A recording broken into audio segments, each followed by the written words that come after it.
never really believed in ghosts, not until everything changed.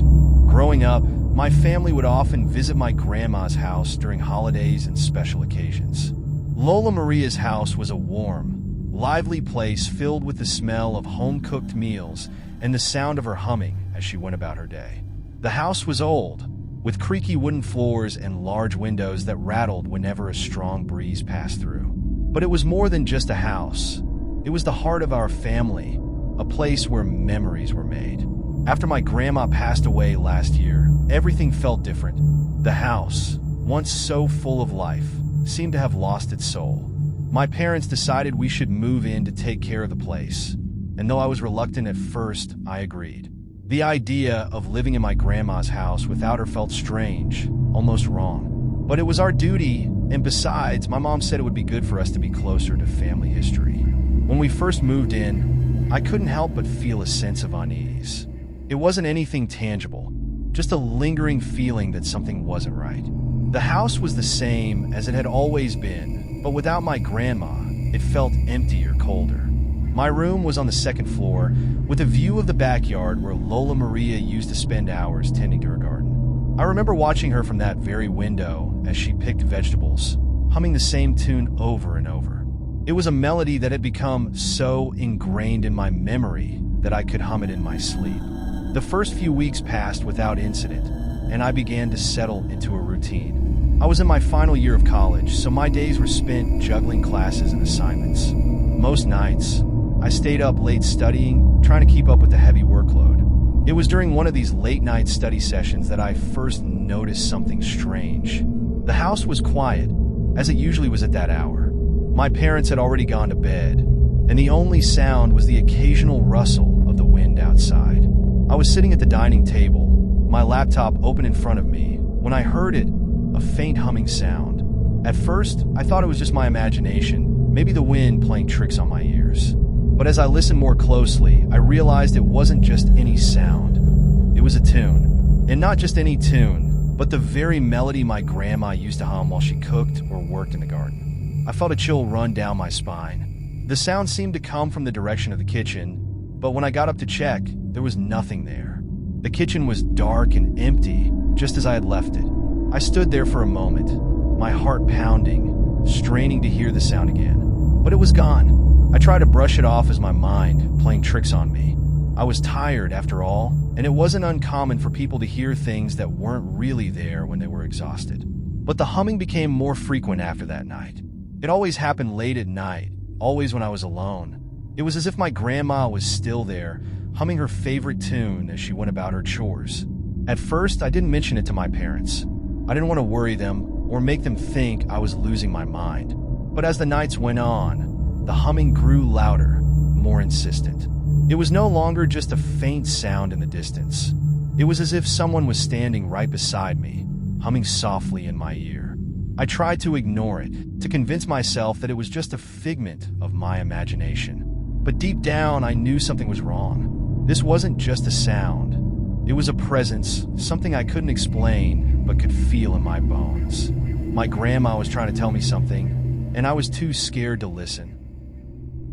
As the days turned into weeks, the humming became a regular occurrence. It would start just as I was about to settle down for the night, a soft, melodic tune that floated through the air, filling the silence of the house.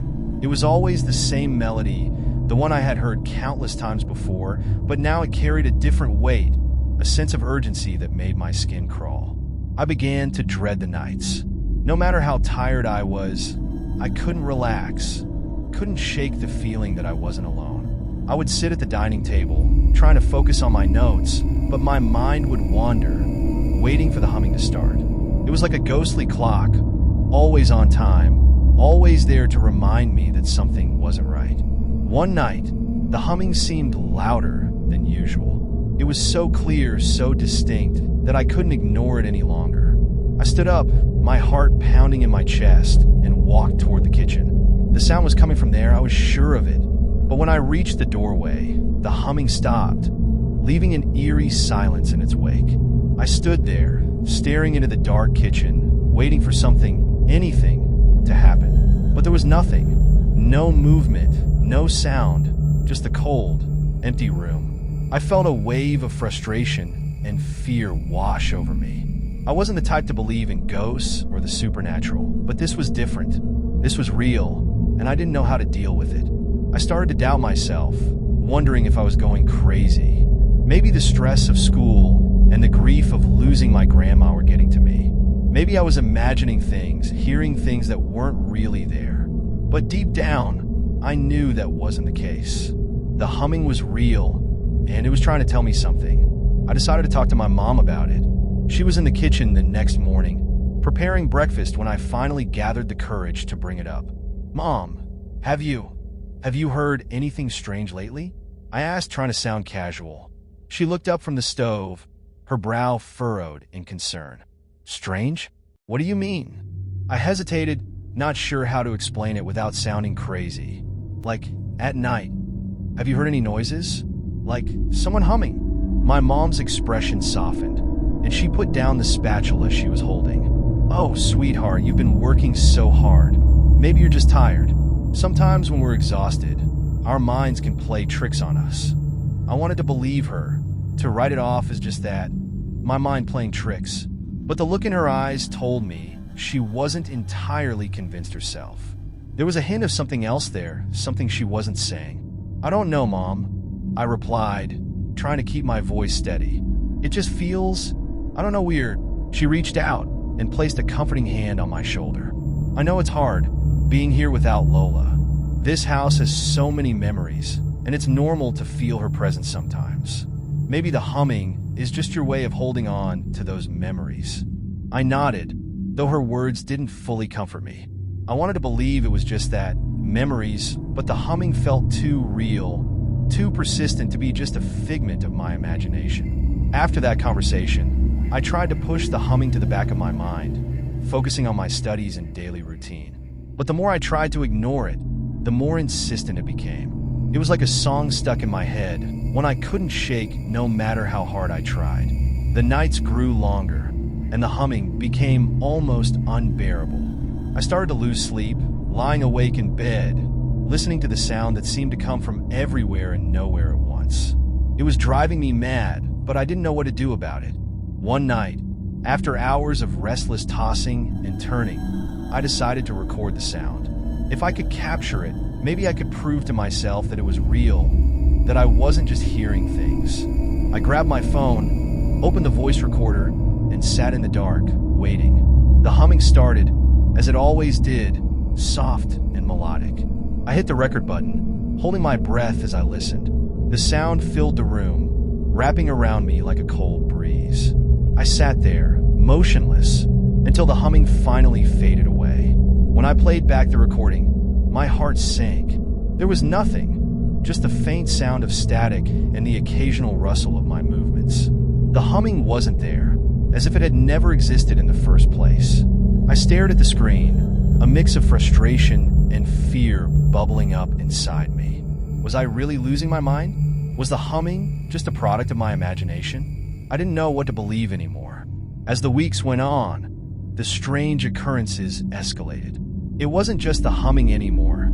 It was other things, small, almost imperceptible at first, but they grew more disturbing with time. It started with footsteps. Late at night, when the house was silent and still, I would hear them, slow, deliberate steps echoing through the hallway outside my room. They weren't loud, but in the dead of night, they might as well have been thunderclaps.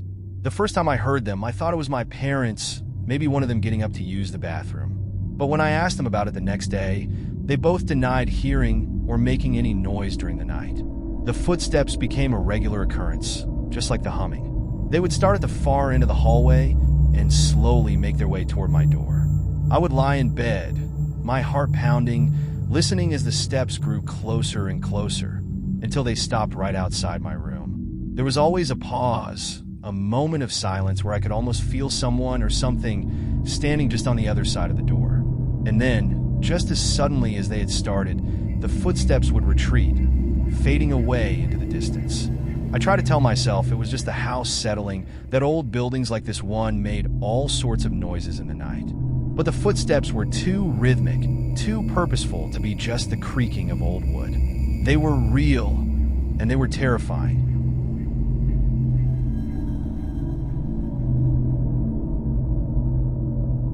One night, the footsteps were louder than usual. I had been lying in bed, trying to fall asleep, when I heard them, slow, heavy steps, moving down the hallway toward my room. I froze, my breath catching in my throat as the footsteps drew nearer. They stopped right outside my door, and I could hear the faintest sound of the doorknob rattling, as if someone was trying to open it. Panic surged through me, and I pulled the covers up over my head, my heart racing. I lay there, trembling, waiting for something to happen, for the door to swing open, for a shadowy figure to appear. But nothing came. The footsteps retreated, the doorknob stilled, and the house fell silent once more. I couldn't shake the fear that had taken hold of me. The footsteps, the humming, they weren't just figments of my imagination. Something was in this house with me, something that wanted to make its presence known. My sleepless nights began to take a toll on me. I was constantly on edge, jumping at every little sound. My nerves frayed from the lack of rest. My grades started to slip, and I found it harder and harder to concentrate on my studies. My friends noticed the change in me, but I couldn't bring myself to tell them the truth. How could I explain that I was being haunted by the ghost of my dead grandmother? It sounded ridiculous, even to me, but I couldn't deny what was happening.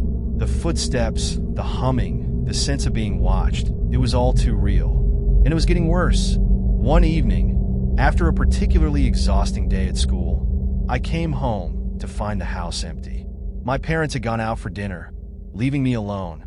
I tried to focus on my homework, but I couldn't shake the feeling that something was wrong. The house felt different, colder somehow, as if the very air had thickened with an unseen presence. I was sitting at the dining table, staring blankly at my textbook, when I heard it, the unmistakable sound of footsteps. They were coming from the hallway, the same slow, deliberate steps I had heard so many times before. But this time, they didn't stop outside my room. They kept coming, moving steadily closer to where I was sitting. My heart pounded in my chest as the footsteps grew louder, closer. I felt a cold sweat break out on my forehead, my hands trembling as I gripped the edge of the table. The footsteps stopped just behind me, and I could feel a presence, something standing right there, watching me. I didn't dare turn around. I sat there, frozen with fear, every muscle in my body tense. The seconds stretched into an eternity, the silence around me deafening. And then, just as suddenly as it had begun, the presence was gone. The air seemed to lighten, the oppressive weight lifting from my shoulders. I slowly turned around, my heart still racing, but there was nothing there. The hallway was empty, the house silent once more. But I knew, deep down, that I wasn't alone. Whatever was in this house with me, it wasn't going away. That night, I couldn't sleep. Every creak, every rustle of the wind sent my heart racing. I lay in bed, staring at the ceiling, my mind racing with fear and confusion. I needed answers. I needed to know what was happening, why my grandma's spirit seemed to be haunting me. The next morning, I woke up with a sense of determination. I couldn't go on like this, living in fear, constantly on edge. I needed to do something to find out what my grandma's spirit wanted, why she was still here. I decided to start with her room. My parents had left most of her belongings untouched after she passed, and I hoped that maybe, just maybe, there would be some clue as to why she was still lingering in the house.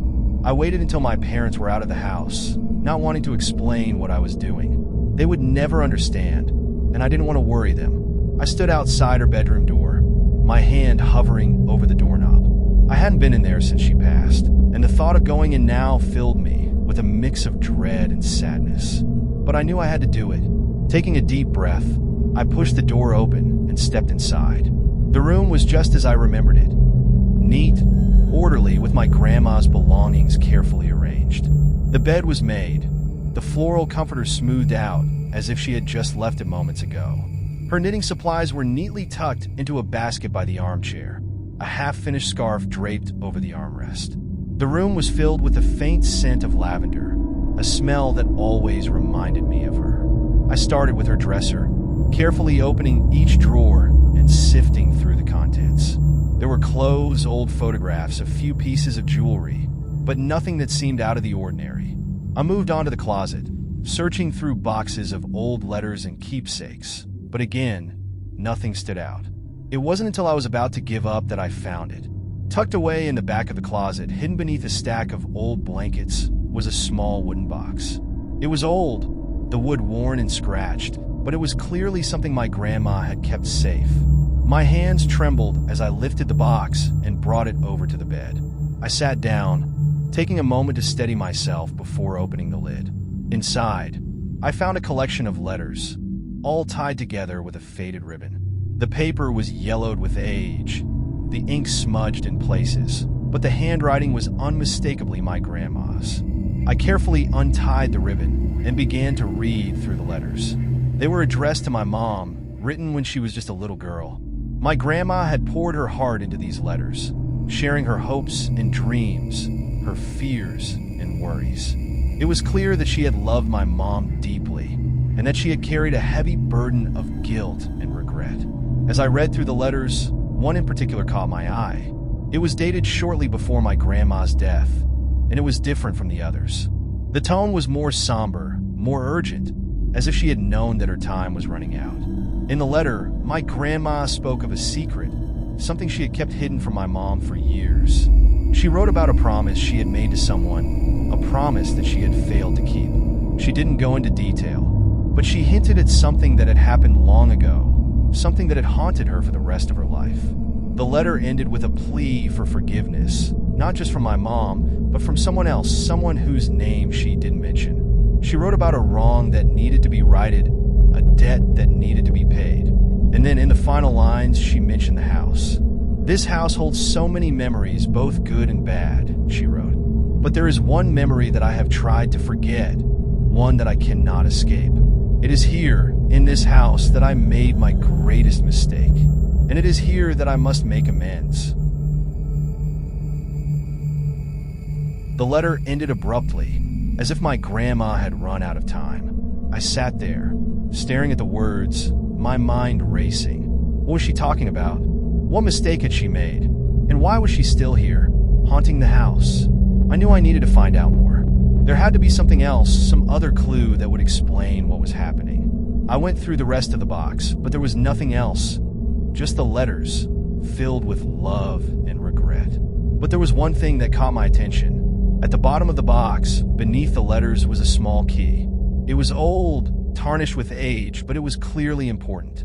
My grandma had kept it safe for a reason, and I was determined to find out why. I spent the rest of the day searching the house, trying to find what the key might unlock. I checked every drawer, every cupboard, every locked door, but nothing fit.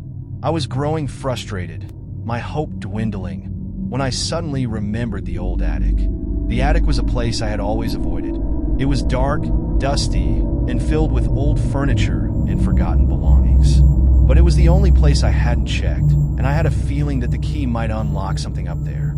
I waited until the sun had set, the house quiet and still, before making my way up to the attic. The old wooden stairs creaked under my weight, and I had to push through cobwebs and dust as I climbed up into the darkness. The attic was just as I remembered it, cluttered and eerie, with a faint smell of mildew hanging in the air. I carefully made my way through the maze of old furniture and boxes, my flashlight casting long, flickering shadows on the walls. In the far corner of the attic, hidden beneath a pile of old newspapers, I found it, a small wooden chest. It was old, the wood cracked and splintered, but it was locked tight. I pulled the key from my pocket, my heart pounding as I inserted it into the lock. With a click, the lock released and the chest creaked open. Inside, I found something that took my breath away. A stack of old, yellowed papers, tied together with a ribbon. But it wasn't the papers that caught my attention. It was the photograph lying on top.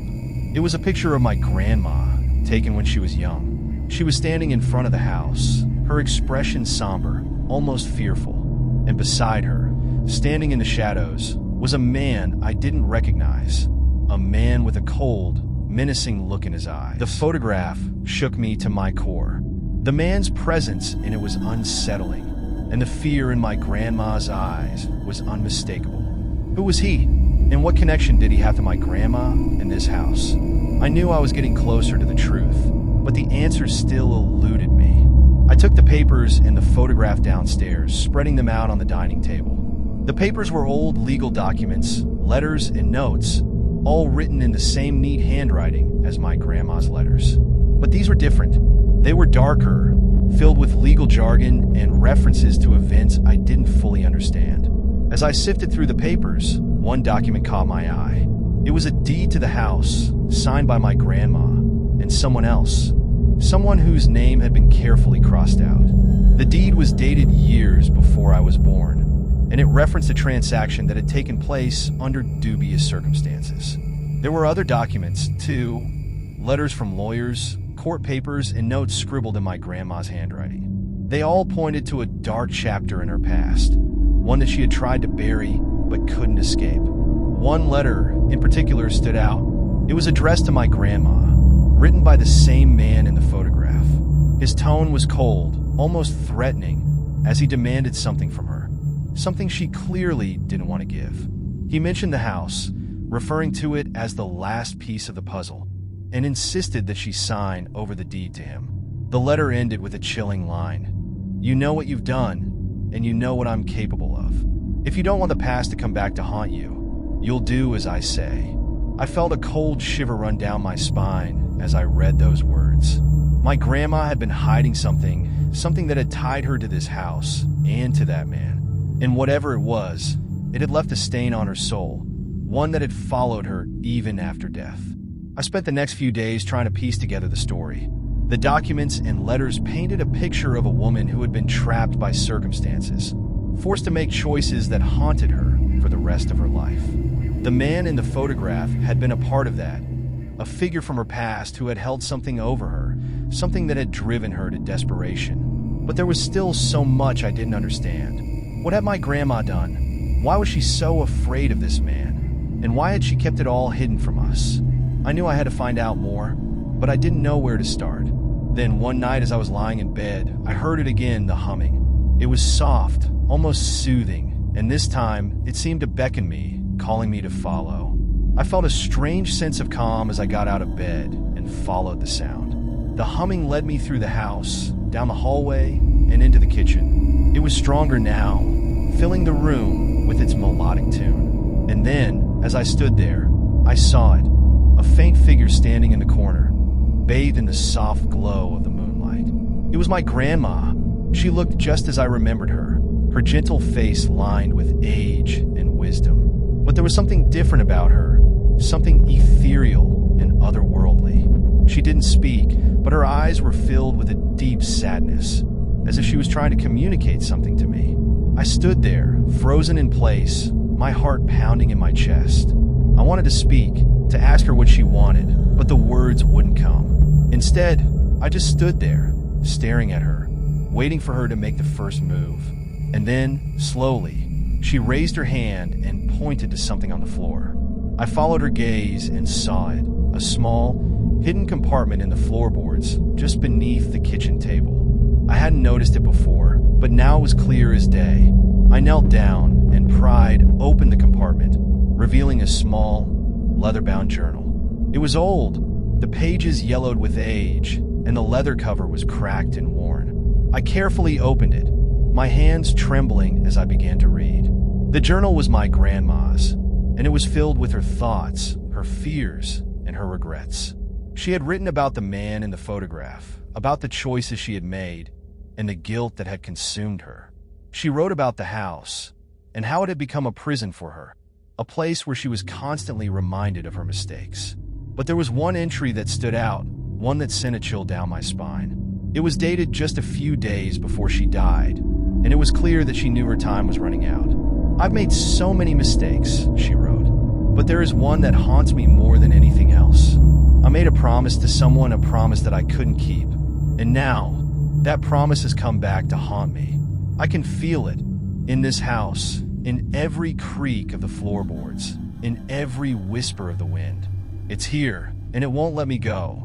The entry ended with a plea for forgiveness, not just from my mom, but from the man in the photograph as well.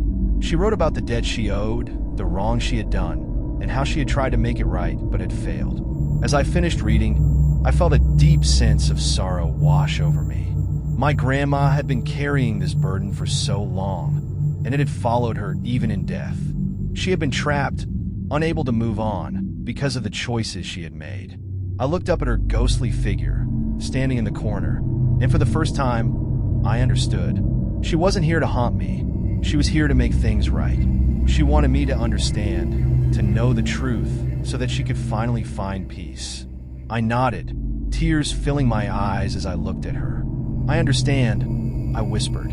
"I'll make it right, I promise." The ghost of my grandma smiled then, a soft, sad smile, and I felt a warmth spread through the room. The humming grew louder, filling the air with its soothing melody. And then, just as suddenly as she had appeared, she was gone.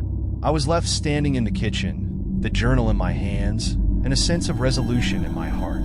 I knew what I had to do. The next few days were a blur as I worked to fulfill the promise I had made to my grandma. The weight of her burden was heavy on my shoulders, but I was determined to see it through. My first step was to track down the man from the photograph.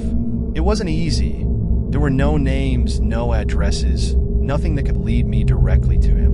But I knew he was out there, somewhere, and I wasn't going to give up until I found him. I spent hours researching, going through old records, and piecing together the fragments of my grandma's past. The more I learned, the more I realized just how complicated her life had been. She had made choices that she had believed were necessary, but they had come with a heavy cost.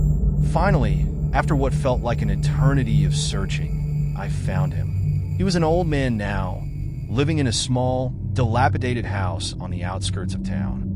His name was Joseph, and he had once been a powerful man, someone who had wielded influence and control over others. But now, he was just a shadow of his former self, broken by the weight of his own sins.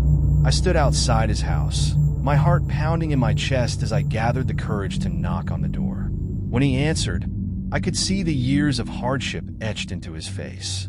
His eyes were cold, guarded, as if he had spent a lifetime expecting the worst. "I need to talk to you," I said, my voice trembling slightly. "It's about my grandma."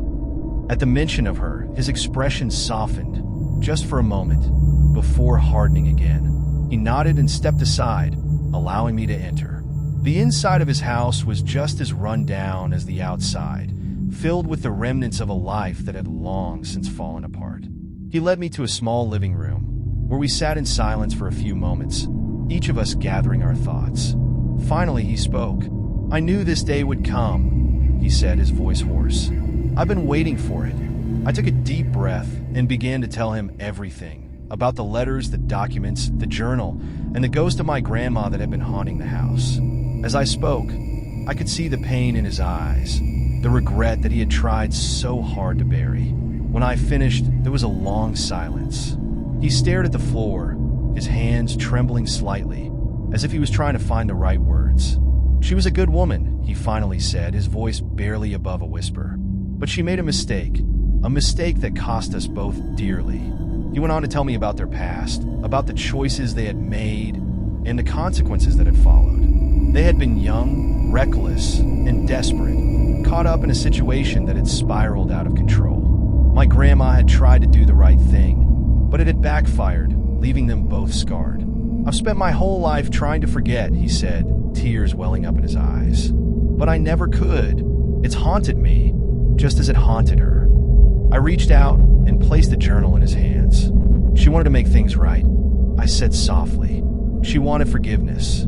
He looked down at the journal, his hands shaking as he opened it, and began to read.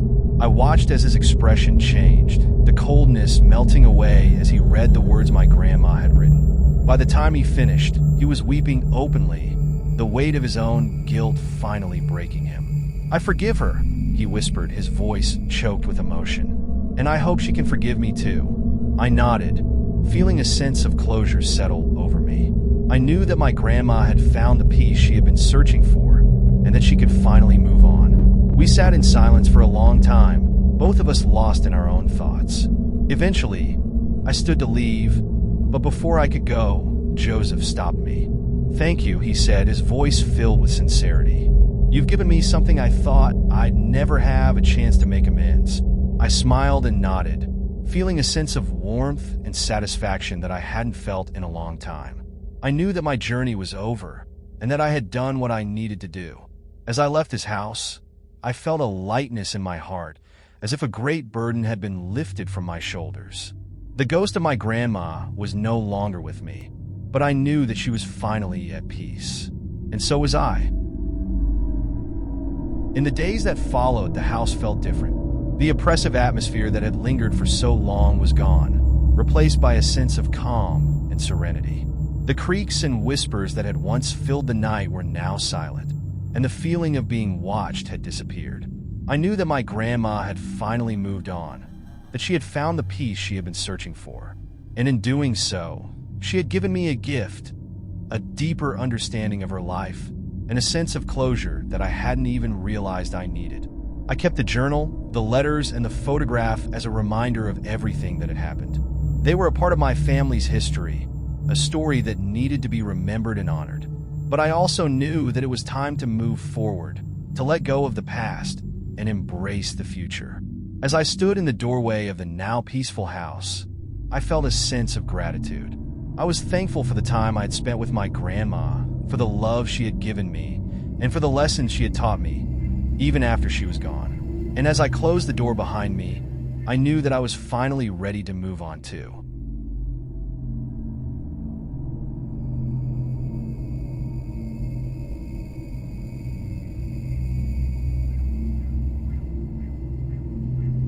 When dealing with unresolved emotions or secrets, it's important to face them head-on. Confronting the past, seeking closure, and finding forgiveness can help you move forward and bring peace to your life.